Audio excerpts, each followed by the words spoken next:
গতকাল জাতীয় সংসদ তার তৃতীয় অধিবেশন শুরু হয়েছে এবং জাতীয় সংসদে অনির্বাচিত কিন্তু পররাষ্ট্রমন্ত্রী খলিলুর রহমান একটা প্রশ্নের জবাবে মক্কা চুক্তি নিয়ে কথা বলেছেন। যে কোনো প্রসঙ্গে কথা শুরুর আগে কিছু কথা বলে নেই, যাতে পাঠক এই ইস্যুটা কি নিয়ে কথা বলছে সেই নিয়ে কোনো ধরনের ভুল না বুঝে। আমি কথা বলবো এখন মক্কা চুক্তি নিয়ে অবশ্যই, কিন্তু মক্কা চুক্তিটা করা উচিত কি উচিত না এইটা আমার এই ভিডিওর বিষয়ই না।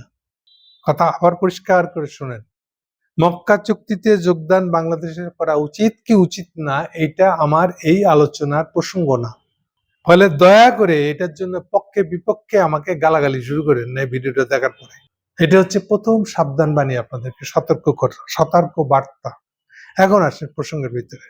রুমিন ফারহান স্বতন্ত্র এমপি হিসেবে সংসদে আছেন। তিনি একটা প্রশ্ন করেছিলেন যে সম্পূরক প্রশ্ন। বলা হয়েছিল যে 7ই আগস্ট সৌদি আরব, তুরস্ক ও পাকিস্তান মিলে মক্কা প্যাক্ট সই করেছে। তিনি জানতে চান এই প্যাক্টে যুক্ত হলে বাংলাদেশের সুবিধাটা কি হবে। এই প্রশ্নের উত্তরে খলিলুর রহমান পররাষ্ট্রমন্ত্রীকে যে জবাবটা দিতে হয়েছিল সেটা আমার এই আলোচনার প্রসঙ্গ। সেখানে খলিলুর রহমান প্রথম যে কথাটা বলে সেটা হলো যে এখনো পর্যন্ত এই ত্রিদেশীয়র বাইরে অন্য কেউ মক্কা চুক্তি বলে কিছু আদৌ হবে কি হবে না তার কোনো প্রসঙ্গই আসে নাই, উঠে নাই। এটা হলো প্রথম জবাব, প্রথম ইনফরমেশন। দ্বিতীয় ইনফরমেশনটা হচ্ছে এই 3 দেশ থেকে বাংলাদেশের কাছে এখনো পর্যন্ত কোনো অনুরোধ জানানো হয় নাই যে আপনারা আসেন, জয়েন করেন। কথা পরিষ্কার রাখেন। আমরা কিন্তু শুরু করে দিচ্ছি জয়েন করলে আমাদের কি লাভ হবে, ক্ষতি হবে, সেগুলো নিয়ে আলোচনা। সেখানে সংসদে কোনো মন্ত্রী যখন কথা বলেন ধরে নিতে হবে এটা সরকারের সত্য সঠিক অবস্থান, মানে এই কথাটা বদলানোর কোনো সুযোগ থাকে না কিন্তু, কারণ সংসদে মিছা বলাটা একটা অপরাধ। দ্বিতীয়ত, সেখানে খলিলুর রহমান আরেকটা কথা বলেছেন, বাংলাদেশ এখানে যোগ করবে কি করবে না, যোগদান করবে কি করবে না। এই প্রসঙ্গে খলিলুর রহমান আকবারই একটা কথা বলেছেন। তিনি বলছেন যে মক্কা চুক্তিতে যোগ দেওয়ার বিষয়টা নির্ভর করতেছে চুক্তিভুক্ত সদস্য দেশগুলো, অর্থাৎ ওই 3 দেশগুলোর অভিপ্রায়ের উপরে, ওরা কি চায় তার উপরে। তারা বাংলাদেশকেও এই চুক্তিতে নেওয়ার বিষয়ে অভিপ্রায় প্রকাশ করলে, অর্থাৎ তাদের আগ্রহ আছে বলে আমাদেরকে জানালে, মানে তারা যদি এই জোটের ভিতরে বাংলাদেশকেও নিতে চায়, এই অভিপ্রায় যদি জানে, আমাদেরকে যদি ডাক দেয়, তাহলে আমরা অবশ্যই সেখানে যাব। আমরা ইতিবাচক ভাবে এটাকে বিবেচনা করব। কথা পরিষ্কার হচ্ছে আশা করি। এখন আমি আগে বলেছি, সংসদে দাঁড়িয়ে কোনো মন্ত্রী যা বলতে হয় এটাই সে সত্য কথা বলছে ধরে নিতে হবে, এটাই পজিশন সরকারের। অর্থাৎ তারেক সরকারের পজিশন হচ্ছে যে তারা মক্কা প্যাক্টে যোগদান করবে, ডাক দিলেই হয়। এখন ডাক দেয় নাই, তাই সে এই নিয়ে কথা বলতে পারছে না, কিন্তু ডাক দিলে এটাকে ইতিবাচক ভাবে নেবে এবং জয়েন করবে। এতটুকু আমরা জানতে পারছি এই ঘটনার ভিতর দিয়ে।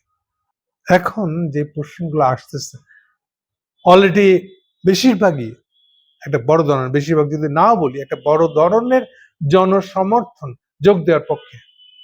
কারণ আগে যোগ দিলে কি হবে তার একটা কাহিনী বলে রাখি। না, কাহিনী বলে বড় কিছু করবো না, একটা বাক্য বলবো। যদি বাংলাদেশ এখানে যোগদানের ইচ্ছা ব্যক্ত করে তাহলে ধরে রাখেন চীনের সাথে বাংলাদেশের সম্পর্ক কাট অফ হয়ে যাওয়ার মতন অবস্থা চলে যাবে। কারণ এটা আমার ব্যাখ্যা। আপনাদের ভিতরে অনেক ধরনের, আমার দর্শকদের মধ্যে অনেক ধরনের মতামত থাকতে পারে, অনেক ধরনের বুঝাবুঝি থাকতে পারে। আমি যেটা বুঝি সেটা হলো এই ত্রিদেশীয় প্যাক্ট, এটা অ্যাকচুয়ালি আমেরিকান ফরেন পলিসি। এই সূত্রেই এটা খলিলের পছন্দ, এই সূত্রে এটা তারেকের সরকারের পছন্দ। এইটাই তারেকের সবচেয়ে বড় ধরনের একটা দুর্বলতা এবং অযোগ্যতা। এতটুকু বলে থামলাম। এখন আসেন আমেরিকান ফরেন পলিসিটা এরকম কেন? কারণ সে মনে করে মিডল ইস্টার্ন দেশগুলোকে তার পক্ষে রাখলে এই যে তার চীনের হাতে নেতৃত্ব হারায় ফেলাটা এটা সে ঠেকা রাখতে পারবে। এই হচ্ছে সোজা কথাটা। এবারে উল্টো দিকে আরেকটা দিক থেকে দেখেন, যদি আমেরিকানদের এই পলিসি ডোমিনেট করে যায়, যদি এর মানে হবে প্যালেস্টাইনি, গাজাবাসী খোদা হাফেজ, মরলে মরছে, বাঁচলে বাঁচছে। এই পুরা পলিসিটা কাজ করবে ইসরায়েলকে রক্ষার জন্য। এখন কেউ যদি বলেন যে না আমার ব্যাখ্যা ভিন্ন, আমি এটাকে অন্যভাবে বুঝছি, সেটা ভাই আপনি বুঝেন, এটা নিয়ে আপনার সাথে আমার কোনো তর্ক নেই। আমি কেবলমাত্র আমি যেভাবে বুঝি সেটা আপনাদেরকে ব্যাখ্যা করছি, এবং আমার ব্যাখ্যা, আমার বোঝাবুঝি আপনাদেরকে গ্রহণ করার কোনো বাধ্যবাধকতা নেই। জাস্ট আমার এটা মতামত পাশে ফালায় রাখেন, ফুৎকারে উড়াই দেন, আমার কোনো আপত্তি নেই, কিন্তু এটার মানে এই হবে, এটাই আমি বলতে চাচ্ছি। তাহলে এখানে যে জিনিসটা সামনে চলে আসতেছে, আচ্ছা, ওই সংসদে পররাষ্ট্রমন্ত্রী আরেকটা কথা বলেছে যে এটা নিয়ে এখনো ভালো মন্দ আলোচনার সময় আসে নাই, কিন্তু আমাদেরকে মনে রাখতে হবে কথাটা। আচ্ছা, একটা কথা পরিষ্কার করে বলে দিই, এটা আসলে কি হতে ফাইনালি কি হবে। আমি মনে করি এটা ফাইনালি 7 মণ তেলও ঢালা হবে না, রাধাও নাচবে না। মানে হলো, ধরা যাক যে প্যাক্ট হয়ে গেছে এবং এই প্যাক্টটা ইরানের উপরে দুর্মুজ করতেছে, আমেরিকানরা জিততেছে, এরকম যদি একটা পরিস্থিতি হয়, এরকম কি হতে পারে? উত্তর হলো যে এটা হবে না। কেন? মক্কা চুক্তিটা শক্তিশালী হওয়া মাত্রই, এটা যদি মিলিটারিলি অ্যাক্ট করতে চেষ্টা করে, এর সোজা অর্থ হবে টাকা থাকলেই তো হবে না, আপনাকে তো অস্ত্র লাগবে। আমেরিকানদের কাছে অস্ত্র নাই, ফলে আমেরিকানরা চাইবে এটা তাদেরই ফরেন পলিসি, কিন্তু এই ফরেন পলিসিটা পার্সু করার ক্ষেত্রে বাস্তবে একে সামরিকভাবে সহায়তা করবে এই বাস্তবতা, এই মুরদ, বাস্তব সুযোগ আমেরিকার হাতে নেই। এই কারণে আমেরিকা অলরেডি চলে গেছে, আমি অর্থনৈতিক অবরোধ দিব ইরানের উপর, ওই লাইনে। সুতরাং এই প্যাক্টের কারণে যদি এটা সামরিক দিকে টার্ন নেয় জিনিসটা, ইরান আমেরিকান যুদ্ধ অবস্থা, এইটার সামরিক দিকে টার্ন নেওয়ার সম্ভাবনা খুবই কম। কারণ সামরিক দিকে টার্ন করানোর ইচ্ছা, আগ্রহ এবং বৈশ্বিক বাস্তব সুযোগ খোদ আমেরিকারই নেই, এই জন্য সে দিবে না। ফলে এইটা একটা সেলফ লকের মতন বলতে পারেন। তবে নিশ্চিত থাকতে পারেন যে এটা যেহেতু আমেরিকানদের ফরেন পলিসি, এটা ইসরায়েলকে রক্ষার পলিসি।